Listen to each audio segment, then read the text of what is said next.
ಈಗ ಎಷ್ಟು 12 ಗಂಟೆ ಆಗಿದೆ. ಬೆಳಿಗ್ಗೆ ತೋರಿಸ್ತೇನೆ. ಈಗ ತುಂಬ ಕೆಲಸ ಉಂಟು, ಅದಕ್ಕೆ ನೀರುಳ್ಳಿ ಇವೆಲ್ಲ 12 ಗಂಟೆ ಎದ್ದಿದ್ದೇವೆ. ಸೊ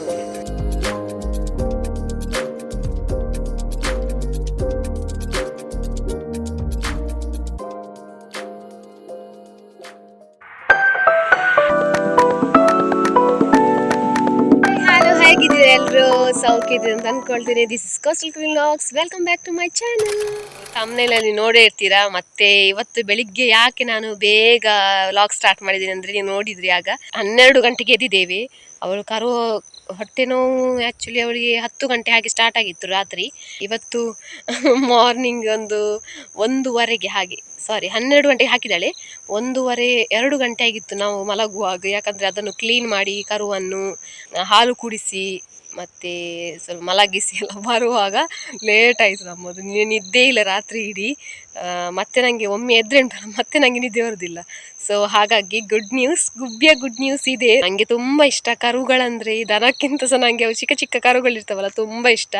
ಬಟ್ ಕರುಗಳು ತುಂಬ ಆಟ ಆಡುವಾಗ, ಅವುಗಳು ಓಡುವಾಗ, ಇನ್ನು ಇವಳು ಕೂಡ ಹುಡುಗಿ ಹಾಕ್ತಾಳೆ ಅಂತ ಹೇಳಿ ಎನಿಸಿದ್ದು ನಾವು ಹಾಕಲಿಲ್ಲ. ಇದು 3ನೇ ಕರು. ಇದು ಕೂಡ ಗಂಡು ಹಾಕಿದ್ರೆ. ಸೊ ಒಂದು ವೇಳೆ ಗಂಡು ಹಾಕಿದರೆ ಅವಳ ತಳಿ ನಮಗೆ ಸಿಗ್ತದೆ ಅಂತ. ಇನ್ನು ಹೂ ಕಟ್ಲಿಕ್ಕೆ ಉಂಟು, ತಿಂಡಿ ತಿಂದು ಮತ್ತೆ ದನಗಳದ್ದು ಚಾಕರಿ ಮಾಡ್ಲಿಕ್ಕೆ ಉಂಟು. ಸ್ವಲ್ಪ ಗೊಬ್ಬರ ಕೂಡ ಉಂಟು. ಹಟ್ಟಿಯಲ್ಲಿ ರಾಶಿ ಬಿದ್ದಿದೆ. ರಾತ್ರಿ ಇಡೀ ಹಾಕಿದ್ದು, ಮತ್ತೆ ಅದೆಲ್ಲ ಸಂಜೆ ಸರಿ ಹಾಕಿದ್ದೇವೆ ಹೊಟ್ಟೆ ನೋವು ಸ್ಟಾರ್ಟ್ ಆಗಿದೆ ಅಂತ ಹೇಳಿ. ಸೊ ಹಾಗಾಗಿ ಅದೆಲ್ಲ ಕ್ಲೀನ್ ಮಾಡಿ ಫ್ರೆಶ್ ಆಗ್ಲಿಕ್ಕೆ ಉಂಟು. ಅವುಗಳನ್ನು ಕೂಡ ತೊಳಿಲಿಕ್ಕೆ ಉಂಟು ಬಿಸಿ ನೀರಲ್ಲಿ. Let start. ಇವತ್ತು ಬೆಳಿಗ್ಗೆ ಬರುವಾಗ ಸ್ವಲ್ಪ ಬಿಸಿಲು ಬಂದೆ ಹೂ ಕೊಯ್ಲಿಕ್ಕೆ. ಲೇಟ್ ಆಯ್ತು, ನಾನು ಹೇಳುವಾಗವೇ ಲೇಟ್. ಹಾಗಾಗಿ ನೋಡಿ ಬಿಸಿಲು ಬಂದು ಈಗ ಕೊಯ್ಬೇಕಿದ್ರಲ್ಲಿ ಸ್ವಲ್ಪ ಅಡ್ಡ ನಿಂತು ಇದು ನೋಡಿ ನಮ್ದು ಟಿಂಕು. ಈಗ ಎಷ್ಟು ದೊಡ್ಡದಾಗಿದೆ ನೋಡಿ, ಗಾಳಿ ತಾಗಿದ ಮೇಲೆ ದೊಡ್ಡದಾಗಿದೆ.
ಮಲಗ್ಲಿ ಪಾಪ, ಡಿಸ್ಟರ್ಬ್ ಮಾಡೋದು ಬೇಡ.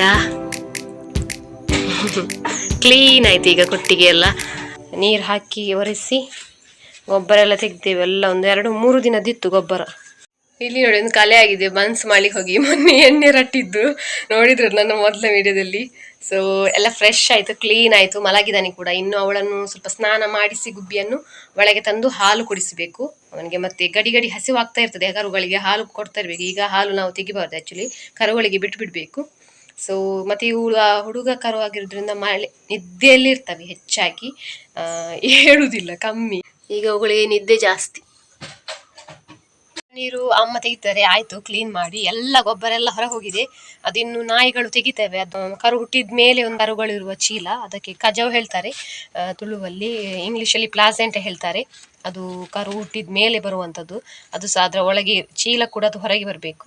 ನಾಯಿಗಳೆಲ್ಲ ಹೆಚ್ಚಾಗಿ ತೆಗೆದು ನರಿಗಳೆಲ್ಲ ಬಂದು ತೆಗೆದು ತಿಂತವೆ. ಅದಕ್ಕೋಸ್ಕರ ಸರಿಯಾಗಿ ಗೊಬ್ಬರ ಅದರ ಮೇಲೆ ಹಾಕಿ ಮಣ್ಣು ಹಾಕಬೇಕು, ಗುರಿ ಮಾಡಿ ಮಣ್ಣು ತೆಗೆದು ಸರಿಯಾಗಿ ಅದಕ್ಕೆ ಅದು ಗೊಬ್ಬರ ನೀರು ಅದಕ್ಕೆ ಹಾಕ್ತಿದ್ದಾರೆ, ಸ್ವಲ್ಪ ವಾಸನೆ ಬರಬಾರ್ದು ತೆಗಿಬಾರ್ದು ಅಂತ ಹೇಳಿ. ಸೊ ಎಲ್ಲ ಫಿನಿಶ್ ಆಯ್ತು, ಸಾಕಾಯ್ತು. 12 ಗಂಟೆ ಆಗಿದೆ ಈಗ. ನಾವು 10 ಗಂಟೆಗೆ ಸ್ಟಾರ್ಟ್ ಮಾಡಿದ್ದೇವೆ. ಸೊ ಇನ್ನು ಅದ್ರ ಚಾಕರಿಗೆ ಅಂತಿಲ್ಲ, ಇನ್ನು ನಾಳೆ ಅದ್ರದ್ದು ಗೊಬ್ಬರ ತೆಗೆದ್ರೆ ಆಯ್ತು. ಹಾಕ್ತಾ ಇರ್ಬೇಕಾಗ್ತದೆ, ಯಾಕಂದ್ರೆ ನಮ್ದು ಸಿಮೆಂಟ್ ನೆಲ ಆಗಿರೋದ್ರಿಂದ ಕರು ಜಾರ್ತದೆ ಹೆಚ್ಚಾಗಿ, ಕಾಲು ಅವುಗಳದ್ದು. ಅದಕ್ಕೆ ಬಜಾವು ತುಂಬಾ ಹಾಕ್ಬೇಕಾಗ್ತದೆ. ಸೊ 4-5 ಬುಟ್ಟಿ ಗೊಬ್ಬರ ದಿವಸಲು ಬೇಕು ಈಗ ಕರು ಇರುವಾಗ. ಗೊಬ್ಬರ ತೆಗಿತಾ ಇರ್ಬೇಕಾಗ್ತದೆ. ಸೊ ಕ್ಲೀನ್ ಮಾಡ್ತಾ ಇರ್ಬೇಕು ಇವುಗಳು, ಇಲ್ಲದ್ರೆ ಅವುಗಳದ್ದು ಕರುಳದ್ದು ಬಳ್ಳಿ ಅದು ಬಿದ್ದಿರುದಿಲ್ಲ. ಸೊ ಹಾಗಾಗಿ ಅಲ್ಲಿ ಎಲ್ಲ ನೀರು ಎಲ್ಲ ಕ್ಲೀನ್ ಇರ್ಬೇಕಾಗ್ತದೆ, ಇಲ್ಲದ್ರೆ ನೊಣ ಎಲ್ಲ ಆಗಿ ಹುರಿ ಆಗ್ತದೆ. ಅದಕ್ಕೋಸ್ಕರ ಸ್ವಲ್ಪ ಕೇರ್ ಮಾಡಬೇಕು ಚಿಕನ್ನಲ್ಲಿ.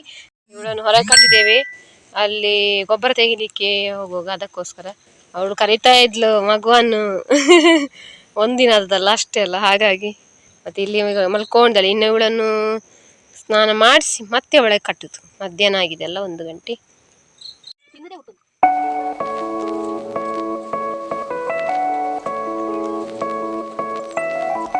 ಗುಬ್ಬಿ ಎಲ್ಲೆಲ್ಲಿ ಕುತ್ಕೊಳ್ತಾನೆ. ಎಂತ ಆಯ್ತು ಅವನಿಗೆ? ಬಿಸಿಲಾಗ್ತದೆ ಅವನಿಗೆ ಬಿಸಿಲಾಗ್ತದೆ ನೋಡಿ, ಇಲ್ಲಿ ಒಳ್ಳೇದಾಗ್ತದೆ ಅವನಿಗೆ.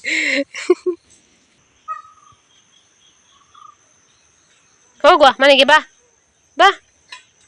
ಎಂತಾಯ್ತು? ಎಲ್ಲಿ ಹೋದ್ರು ಅದು ಇಟ್ಕೊಳ್ಳುದು.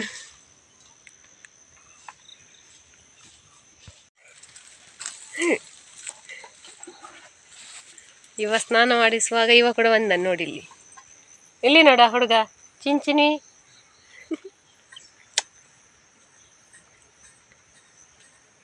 ಅವ ನಮ್ಮ ಹಿಂದೆ ಇರುದು, ಆಚೆ ಈಚೆ ಎಲ್ಲಿ ಹೋದ್ರು ನಮ್ಮ ಹಿಂದೆ ಬರ್ತಾನೆ. ಎಲ್ಲಿ ಹೋಗ್ತಿ? ಇನ್ನು ನಮ್ಗೆ ಕೊಪ್ಪರಿಗೆ ಹಾಕ್ಲಿಕ್ಕುಂಟು, ಅಂದ್ರೆ ತೆಂಗಿನಕಾಯಿ ನಾವು ಹೊಡೆದಿದ್ದುಂಟಲ್ಲ, ಅದು ಈಗ 5, 6ನೇ 7ನೇ ಬಿಸಿಲು. ಮೊನ್ನೆಯಿಂದ ಮಳೆ 2-3 ದಿವಸದಿಂದ, ಮತ್ತದು ಹಾಳಾಗ್ತದೆ ಹಾಕಿದ್ರೆ. ಅದಕ್ಕೆ ಈಗ ಸ್ವಲ್ಪ ಮಧ್ಯಾಹ್ನ ಉಂಟಲ್ವಾ, ಈಗ ಕಟ್ಟಿಗೆ ಎಲ್ಲ ಸಹ ಆಯ್ತಲ್ಲ, ಸೊ ಹಾಗಾಗಿ ಹಾಕ್ತೇವೆ. Let's go. ಹಾಕಿದೆವು, ಸ್ವಲ್ಪ ಬಿಸಿಲುಂಟು ಈಗ ಮಧ್ಯಾಹ್ನ, ಹಾಗಾಗಿ ಹಾಕಿಟ್ಟಿದ್ದೇವೆ. ಮತ್ತೆ ಮೋಡ ಬಂದರೆ ತೆಗಿಬೇಕಾಗ್ತದೆ. ಬಲೆ ಹಾಕಲಿಲ್ಲ ಇವತ್ತು, ಸ್ವಲ್ಪ ಬಿಸಿಲು ಕಾಯಿಲೆ ಅಂತ. ಮೊನ್ನೆಯಿಂದ ಬಿಸಿಲೇ ಇಲ್ಲ ಅದಕ್ಕೆ, ಮಳೆಯಲ್ಲಿ ಅದು ಇದಾಗ್ತದೆ, ಮಾಯ್ಶ್ಚರ್ ಆಗ್ತದೆ. ಅದಕ್ಕೋಸ್ಕರ ಮತ್ತೆ ಮಾಯ್ಶ್ಚರ್ ಆದರೆ ಉಂಟಲ್ಲ, ಹೀಗೆ ಆಗ್ತದೆ ನೋಡಿ, ಇಲ್ಲಿ ಬೂಸ್ಟ್ ಬರ್ತದೆ ಅದಕ್ಕೆ ನೋಡಿ, ಇಲ್ಲಿ ಬೂಸ್ಟ್. ಇದು ಬಂದರೆ ಎಲ್ಲ ಹಾಳಾಗ್ತದೆ, ವೇಸ್ಟ್. ಮತ್ತು ರೇಟ್ ಕೂಡ ಇದಕ್ಕೆ ಕೊಡುವುದಿಲ್ಲ, ಇದು ಮಾರಿದ್ರು ಕೂಡ. ಸೊ ಇದು ಈಚೆದು ಈ ಹಾಫು ಎಣ್ಣೆ ತೆಗಿಲಿಕ್ಕಿದು. ಇದಕ್ಕೆ ಒಂದು 4-5 ಬಿಸಿಲು ಸರಿ ಬಿದ್ದಿದೆ ಮೊನ್ನೆ ಮಳೆ ಬರೋಕ್ಕಿಂತ ಮುಂಚೆ. ಬಟ್ ಇದು ಮತ್ತೆ ಹಾಕ್ಲಿಕ್ಕೆ 2-3 ಬಿಸಿಲು ಅಷ್ಟೇ ಬಿದ್ದದು. ಸೊ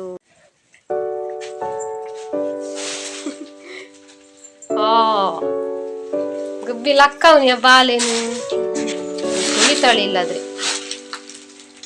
ಕುಡಿಯುವುದಿಲ್ಲ. ಹೊಟ್ಟೆ ಫುಲ್ ಆಗಿದೆ ಅನ್ಸುತ್ತೆ ನೋಡಿ, ಇವಾಗ ಕುಡಿಯುವುದಿಲ್ಲ. ಹೌದು, ಹೊಟ್ಟೆ ಫುಲ್ ಆಗಿದೆ. ಇದಕ್ಕಿನ್ನು ಲಿಂಬು ಪುಳಿ ಕೊಡ್ಬೇಕು, ಇಲ್ಲದಿದ್ರೆ ಉಂಟಲ್ಲ ಅವನು ಕುಡಿಯೋದಿಲ್ಲ ನೋಡಿ, ಬೇಡಂತೆ ಅವನಿಗೆ. ಕುಡಿಯ ಹುಡುಗ ಹಿಂದೆ ಹೋಗ್ತಾನೆ. ಸ್ವಲ್ಪ ಬಾಯಿ ಹಾಕ್ಲಿಕ್ಕೆ ಸ್ಟಾರ್ಟ್ ಮಾಡ್ತಾನೆ, ಆಚೆಗೆ ಹೋಗುದು, ಈಚೆದು ಕುಡಿಯುವುದಿಲ್ಲ.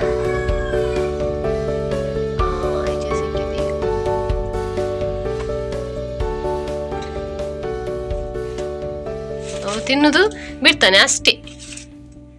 ಇಲ್ಲಿ ಅಲ್ವಾ ಜಾರ್ತದೆ ಅಂತ ಹೆದರಿಕೆ ಆಗ್ತದೆ. ಮತ್ತೆ ನೀರು ಇಲ್ಲಿ ಎಲ್ಲ ಸ್ವಲ್ಪ ನೀರುಂಟು, ಇಲ್ಲಿ ಹಾಕ್ಲಿಲ್ಲ ನಾವು ಬಜಾವ್. ಅದಕ್ಕೆ ಬಜಾವ್ ಇದ್ರೆ ಮಲಗ್ತಾನೆ ಹೆಚ್ಚಾಗಿ. ಲಿಂಬೆ ಹುಳಿ ಕೊಡ್ಲಿಕ್ಕುಂಟು, ಆಗ ಸ್ವಲ್ಪ ನೋಡಿ ನನಗೆ ಸಾಕಾಯ್ತು. ಅವನಿಗೆ ಆಗುದಿಲ್ಲ ಅದು ಅಷ್ಟು ಪಕ್ಕಕ್ಕೆ ಹುಳಿ ಮಲಗಲಿಕ್ಕೆ, ಕೈಕಾಲು ಸ್ವಲ್ಪ ದೊಡ್ಡದಲ್ವಾ, ಹಾಗಾಗಿ ಕಷ್ಟ ಆಗ್ತದೆ. ಅವಳು ಕೂಡ ನೋಡಿ ಎಷ್ಟು ಆಸೆ ಮಾಡ್ತಾಳೆ.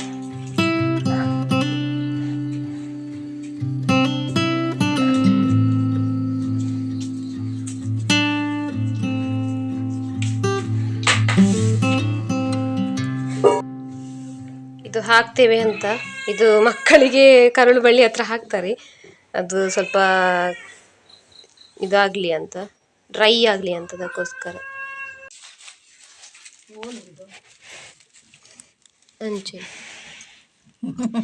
ತೋಜುಂಡ ಕೈಗೆ ಮುಟ್ಟದು ಅವಿ ಅವಿಯ ಕೈ ಇಟ್ಟು ಚೂರನ್ ಮಾಡ್ಕೊ ಅಂಚೆ. ಯಾವ್ದ ಅಂಚಿಂಚಿ ಯಾವ್ದ ಅವನಿಗೆ ಸಾಕು.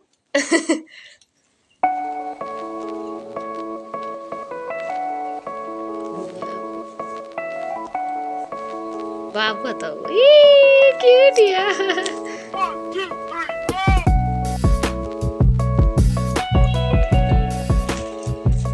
ಎಲ್ಲ ಕೆಲಸ ಆಯ್ತು, ಫಿನಿಶ್ ಆಯ್ತು.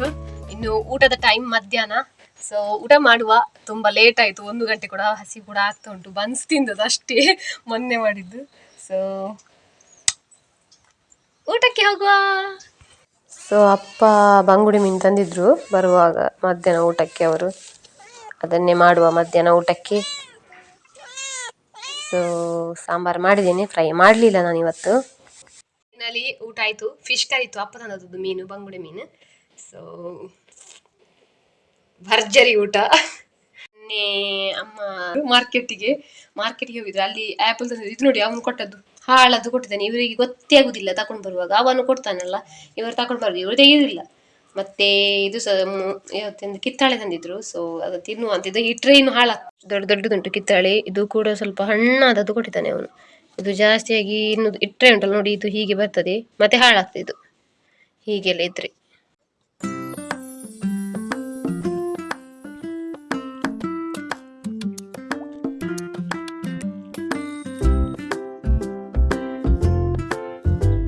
ಎಲ್ಲ ಕೆಲಸ ಆಯ್ತು ಸದ್ಯಕ್ಕೆ. ಇವತ್ತಿದ್ದು ದನದ ಕೆಲಸ ಆದ್ರೆ ಅದು ದೊಡ್ಡ ಕೆಲಸ ಇದ್ದದ್ದು, ಅದೆಲ್ಲ ಆಯ್ತು. ಕರುಗಳೆಲ್ಲ ಹಾಲು ಕುಡಿಸಿ ಆಯ್ತು, ಈಗ ಮಲ್ಕೊಂಡಿದ್ದಾನೆ. ಸೊ ಇನ್ನು ಮೋಡ ಆದ್ರೆ ಒಂದು ವೇಳೆ ಅದು ತೆಂಗಿನಕಾಯಿ ತೆಗೆದಿಡ್ಬೇಕು ಅಷ್ಟೇ, ಮತ್ತೆ ಏನಿಲ್ಲ. ಹುಲ್ಲು ತರ್ಲಿಕ್ಕೆ ಹೋಗ್ತೇವೆ ನಾವು ದೂರಕ್ಕೆ, ಅದು ಸ್ವಲ್ಪ ಇವತ್ತು ದೂರ ಉಂಟು, ಇಲ್ಲಿ ಹತ್ತಿರದೆಲ್ಲ ಖಾಲಿ ಆಗಿದೆ. ಇನ್ನು ಮಳೆಗೆಲ್ಲಿ ಅದು ಇನ್ನು ಚಿಗುರಿದ್ರೆ ಮತ್ತೆ ಗದ್ದೆಗೆ ತಕೊಂಡು ಹೋಗಿ ಕಟ್ತಾರೆ ದನವನ್ನೇ. ಸೊ ಈಗ ಕಟ್ಟಲಿಕ್ಕೆ ಆಗುತ್ತಿಲ್ಲ, ಯಾಕಂದ್ರೆ ಕೊಯ್ಕೊಂಡೆ ಬರ್ಬೇಕಾಗ್ತದೆ. ಅವಾಗ ಚಿಕ್ಕ ಕರು ಉಂಟಲ್ಲ, ಹಾಗಾಗಿ ದೂರ ತಕೊಂಡು ಹೋಗ್ಲಿಕ್ಕೆ ಆಗುದಿಲ್ಲ. 2 ದಿನದದ್ದು ಅಷ್ಟೇ ಅಲ್ಲ ದನಕ್ಕೆ.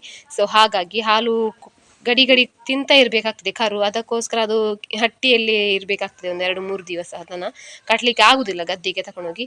ಸೊ ಈ ವಿಡಿಯೋ ಇಷ್ಟ ಆಗಿದ್ರೆ ಲೈಕ್ ಮಾಡಿ, ಶೇರ್ ಮಾಡಿ, ಹಾಗೂ ಹೊಸಬ್ರಾಗಿದ್ರೆ ನನ್ನ ಚಾನಲ್ ಸಬ್ಸ್ಕ್ರೈಬ್ ಮಾಡಿ, ಅಲ್ಲೇ ಇರುವ ಬೆಲ್ ಐಕಾನ್ ಬಟನ್ ಒತ್ತಿ.